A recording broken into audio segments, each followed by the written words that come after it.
Rebath.com and save $1,000 off your complete bathroom remodel. Parks Pharmacy has been your hometown pharmacy since 1961, serving the residents of North Augusta for over 60 years. At Parks Pharmacy, you get personal service. Everyone knows your name when you walk in, and new customers are always welcome. From the Parks family to your family, Merry Christmas and Happy New Year. Parks Pharmacy proudly sponsors Sounds of the Season, airing this Christmas on News 12 and 26. When you download the 1226 First Alert weather app, you've got access to the best local and most trusted weather team just a click away. Live radar, First Alert forecast, and more. Whether your skies are sunny or severe, you'll be ready with the free 1226 First Alert weather app. What's the big secret insurance companies?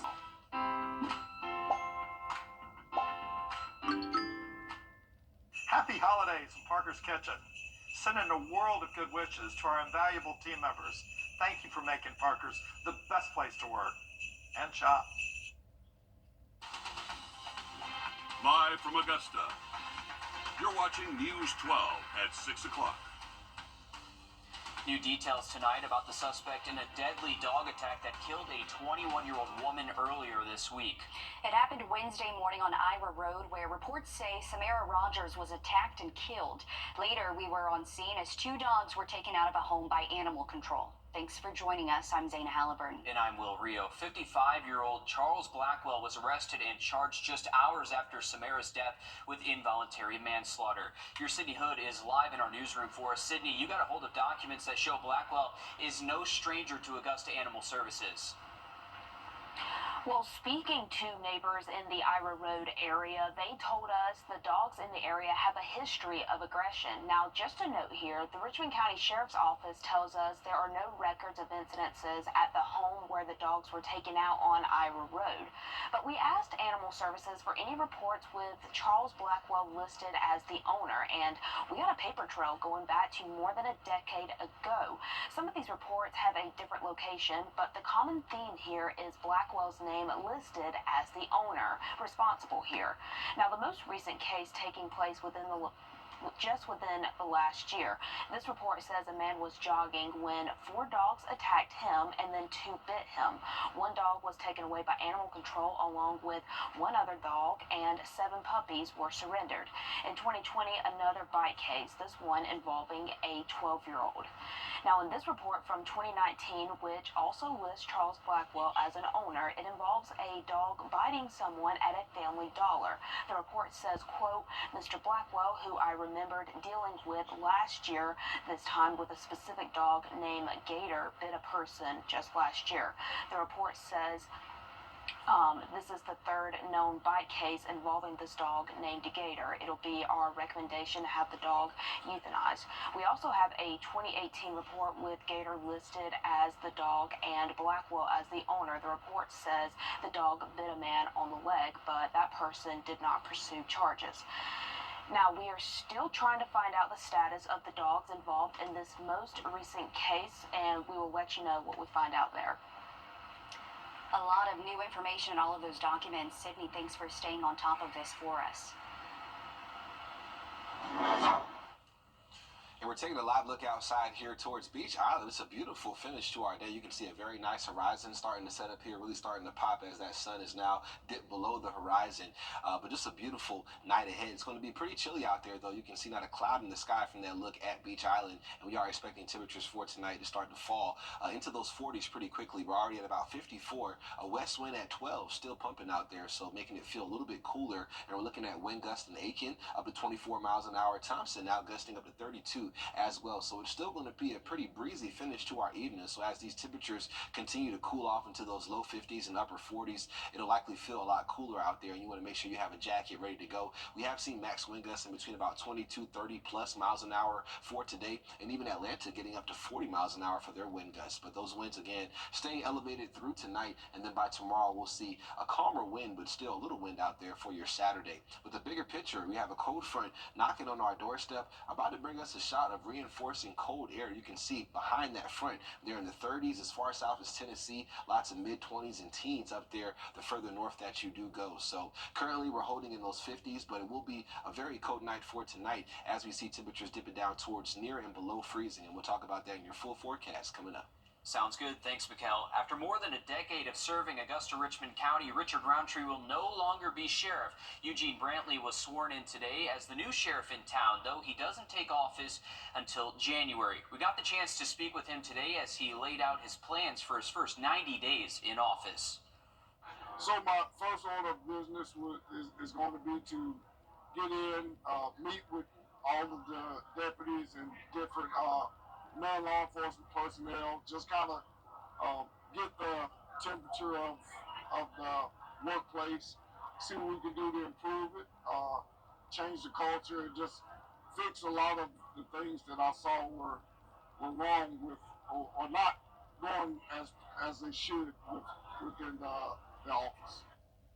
Sheriff Brantley is no stranger to Richmond County. He began working for the county in 2000 and went to work for the Marshal's office in 2016.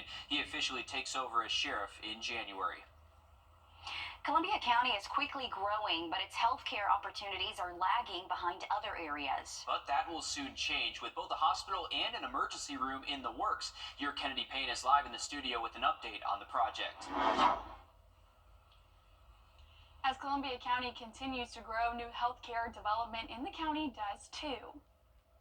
Projects that could save lives. Timely emergency care can truly be life-saving. If we think about a patient that's maybe having a stroke or a heart attack or other types of emergencies. In an area that needs it the most. Columbia County is one of the fastest growing counties in the state of Georgia, and they currently are without emergency services. It's a county that has been left behind by the healthcare world, but that is expected to change soon. The freestanding emergency department is almost 12,000 square feet, and it will comprise 11 exam rooms, including a trauma treatment room. It will also have CT, X-ray, laboratory, and pharmacy. The new ER will be where the Old Fats Cafe was on North Bel Air Road, and they have already started getting to work. The anticipated construction time frame will be about 10 months or so, and so we expect to be opening by the end of 2025.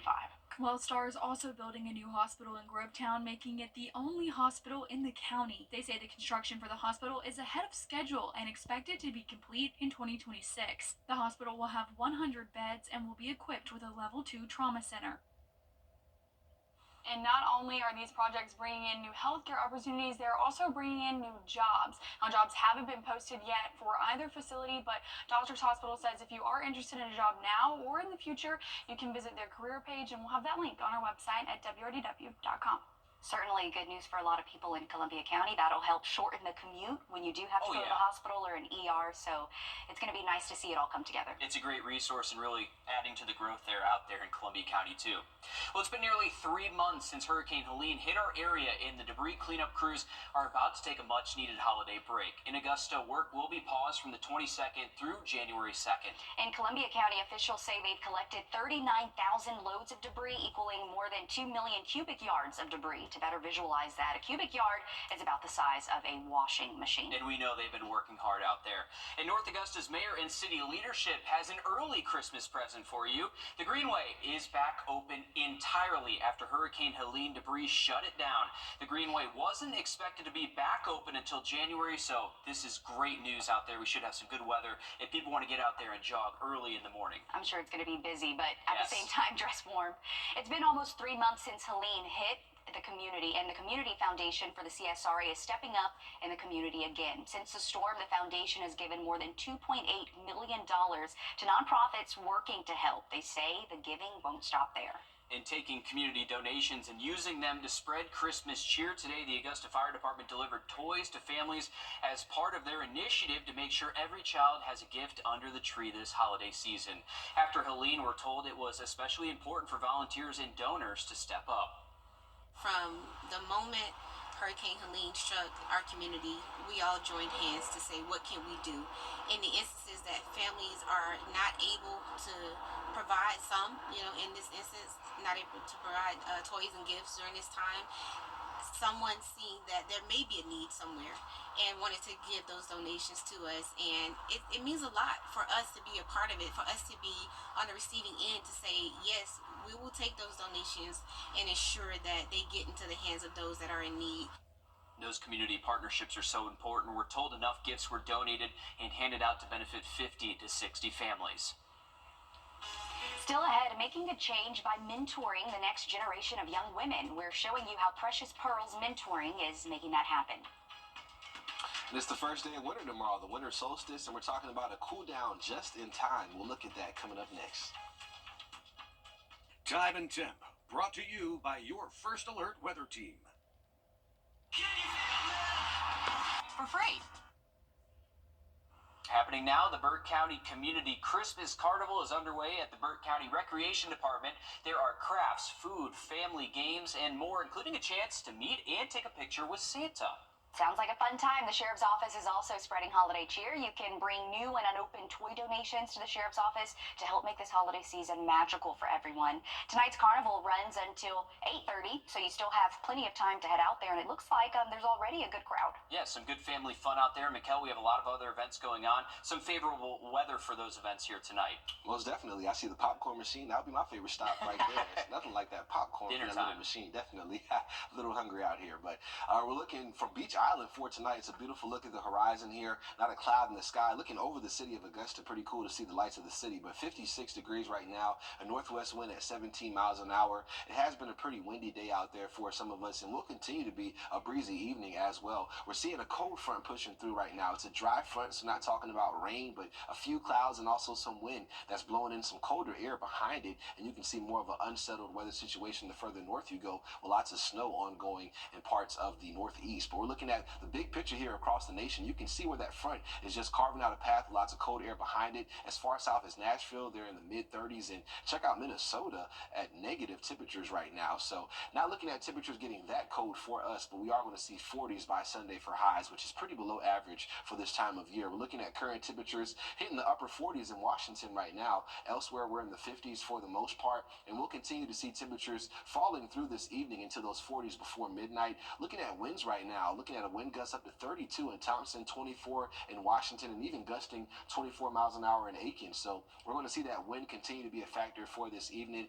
Going to continue to have the chance for occasional wind gusts near and over 20 miles an hour through about midnight. We do have a lake wind advisory for the counties you see shaded here in tan that goes through 11 p.m. for tonight. So make sure you have a jacket and you're bundling up as you're heading out the door, because it will be a breezy and chilly evening planner for tonight.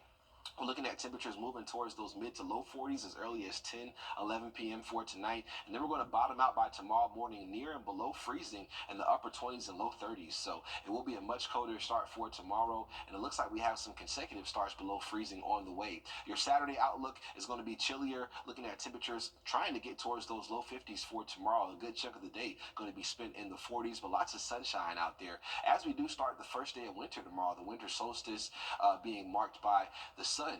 Definitely right at 4:20 a.m. The shortest amount of daylight that we'll see every day is 24 hours, but tomorrow we'll see just under 10 hours of daylight, and this happens when you have the sun right over the Tropic of Capricorn, which that happens at about 4:20 a.m. for tomorrow. So just some science behind that, and believe it or not, the sun is actually closer to the Earth right now, but it's the tilt of the Earth that gives us winter up here in the northern hemisphere. So just some scientific facts right there. But we'll look at temperatures slowly working back up towards the upper 50s by Christmas, and also talking about the chance for some rainfall by the middle of next week. Thanks, Mikkel. Support, uplift, encourage, and educate girls. That's the mission of one organization who's making a difference in future generations. Precious Pearls Mentoring has been around since 2019 and is finding solutions in mentorship and guidance. When I did join, it's like everybody made me feel loved, and it was special to me, so then I continued to come. Nevaeh Green is in the 10th grade and has been a part of Precious Pearls Mentoring for 3 years. It's a nonprofit organization centered around inspiring girls to embrace their own potential. My favorite part is really the girls and our mentors. Like, everybody just makes each other feel special. We laugh, we joke, everything. and it's just a fun time. While Lisa Langford says she started Precious Pearls because there was a need. Over the years, they've grown from having anywhere from 2 mentees to now 31, which is the largest they've ever had. We show them how to set goals and reach those goals, make sure they're attainable to reach them. We have workshops with our girls once a month. We do fun fellowships with our girls quarterly when they all get together. And we go out and do something fun just so they have that connection with the younger girls, with the older girls. Langford says they do just about anything that brings guidance and positivity to the girls. Right now, they're preparing blessing bags to give out to those in need ahead of Christmas. It also gives them an opportunity to show that just one small act, whether it's a smile, whether it's a blessing bag full of essential items, how impactful that is for someone. Michaela Mitchell says she's learned a lot about herself after joining the group. I think I've improved on my patience and being kinder with people, because I used to not have a lot of patience with people. I think I'm working on that, and that's better. She says there's a lot of opportunities that come from being a precious pearl. They could come in and not really know about this stuff, and when they leave, they can have like a better understanding of like people that are less fortunate and how to work on yourself and work with others. These young ladies are certainly learning a lot. It's really nice to speak with them. If you or someone you know is in need, Precious Pearls will be passing out the blessing bags full of essential items along with food boxes, coats, and toys tomorrow at the JBA downtown. Starting at 10 in the morning, they do ask that kids be present to receive the coats and toys. And I love hearing from the girls that are in these organizations too, hearing the real impact that these organizations are making on their lives. It's awesome to see. Certainly, you can see it's needed, right? Because they're saying great things. While Lisa tells me as they head into the new year, they hope to be able to own their own building one day as they keep expanding in the number of girls they're mentoring. So if you want more information or would like to support them in any way, you can head to our website where we have that information. Good to see them continuing to grow as well. Keep supporting them. But coming up next in sports, South Carolina Coaches Association has released this year's All-State team. Melissa Lyons will break it down by class coming up next. First Alert Radar, powered by Jim Hudson Automotive Group. In a world where you and your family a very happy holiday season. Paul Barrett Attorneys proudly sponsors Sounds of the Season, airing this Christmas on News 12 and 26. A new bill would allow thousands of workers across South Carolina to spend more time with their families when they welcome a new child. State House reporter Mary Green has the details. Just over 2 years ago, paid family leave for state employees went into effect across South Carolina, and it was expanded not long after that to also include public school teachers. Now, some here at the State House want to see this offering expanded once again. These are just crucial, integral times of a family bonding, and it's something that we want to encourage. Representative Beth Bernstein is the lead sponsor of a bill with a list of bipartisan co-sponsors to expand South Carolina's paid parental leave. Nobody should have to choose between their paycheck and their health, and every week that you have access to paid parental leave improves outcomes for both the parent and the child. Right now, state employees and public school teachers who give birth to a child can take up to 6 weeks of paid leave within a year of the child's birth. This bill would double that time to 12 weeks. Non-birthing parents, including parents who adopt and foster, can now take up to 2 weeks, but that would increase to 4 weeks. Bernstein is optimistic about this extension's prospects because that 12-week offering has already had enough support once before to pass in the state's House of Representatives before hitting some roadblocks in the Senate. It's just good policy to have as a state. I think when your employees are happy, they're more productive. More than 1,700 state employees have tapped into paid parental leave since it first became available about 2 years ago, according to the South Carolina Department of Administration. The Women's Rights and Empowerment Network says the benefits of paid family leave extend beyond promoting physical and mental recovery after giving birth. We're also in a childcare crisis. Most children actually aren't accepted into a childcare facility until they're reaching a certain age, specifically if they got their vaccinations. So, a new parent cannot go back to work and have their newborn go nowhere, and there's no childcare facility for them to go. Lawmakers will be able to take up this bill and others when they begin a new legislative session here next month. Reporting from the State House, I'm Mary Green. In a competitive job market, supporters of paid family leave say the state expanding its offering could encourage more employers in the private sector to offer the same benefits to attract and retain workers. On your sideline. The South Carolina All-State Team Honors RL players were nominated to the South Carolina Coaches Association by their head coach, and we had quite a few athletes get the recognition. This shouldn't come as a surprise. Javon Edwards named to the overall All-State offensive team. Edwards had almost 2,500 rushing yards this season with the T-Reds. Jaquel Holman also made the list as a defensive utility guy that really excelled anywhere he was placed on the field. He had 38 total tackles this season, and we'll see him at South Carolina soon. North Augusta and Barnwell made a splash, taking 8 spots up between 4A and 2A. Quarterback Corey Tillman completed 104 passes for 1,200 yards this season, and Warhorse caller Cam Austin got the nod too after leading his team to a state title appearance. Okay, 2 offensive linemen from Bamberg Earhart, their QB and wide receiver Marcus Ken made the list. The Red Raiders offense outscored opponents 391 to 168 this season. They went undefeated in the region. Georgia Southern season has come to an end in New Orleans against Sam Houston in the New Orleans Bowl. The Eagles lost the fourth quarter battle 26-31. Southern had 5 costly turnovers, 1 3 minutes into the first quarter that resulted in points on the board. The last pick coming late in the fourth with 2 minutes on the clock. Georgia Southern returns to Statesboro 0-3 in bowl games under coach Clay Helton. Any of their failures are my failures, and I take ownership in that. I can tell you this, there's a lot of men that are hurting in there. You got 31 seniors that are just special people that chose to play this game and fight their butts off all the way down to the last play. Junior Dalen Cobb from Washington Wilkes got some time in between the hashes last night, though. The wide receiver had 1 carry for 9 yards, 2 receptions for 42 yards. It's a big night tonight, IU versus Notre Dame. We're going to find out who plays Georgia in the Sugar Bowl, too. Dun, dun, dun. Well, sorry that GSU couldn't come back with with the hardware. Shout out to Richard Rogers, too. That's his alma mater. If you're watching, Richard, we still love you, man. But we're looking at temperatures for the weekend on the colder side, and we'll talk about that when we come back for the forecast again next. Happy holidays from News 1226. I'm Art Express's BOGO event. And we're back looking at winds right now, gusting up to 28 in Aiken right now, 24 in Thompson. So we'll continue to see a breezier finish to our evening. You want to make sure you have a jacket because those winds are going to make it feel pretty chilly out there.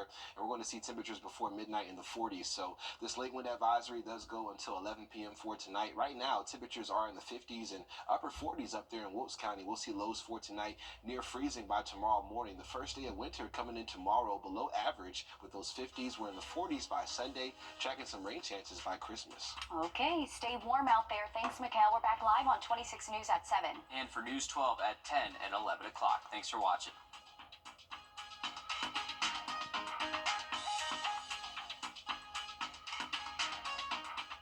From all of us at the Mike Costello Law Firm, our First Alert has always given you the edge against severe weather. And now, with our new First Alert Radar Network, First just got even faster.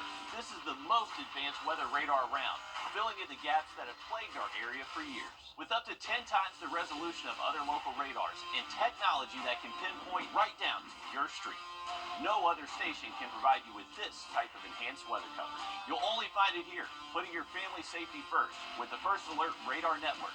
First just got faster. If you're watching this... A new home is a great way to start the new year. When you're ready to buy your new home, call Hull Barrett Attorneys to handle the closing in a smooth and timely manner. Hull Barrett's team of local legal experts can also help you with estate planning, including wills, trust, and long-term goals. Call today to make an appointment. Hi, I'm attorney Sincere Stallings, and I'm wishing you and your family a very happy holiday season. Hull Barrett Attorneys proudly sponsors Sounds of the Season, airing this Christmas on News 12 and 26.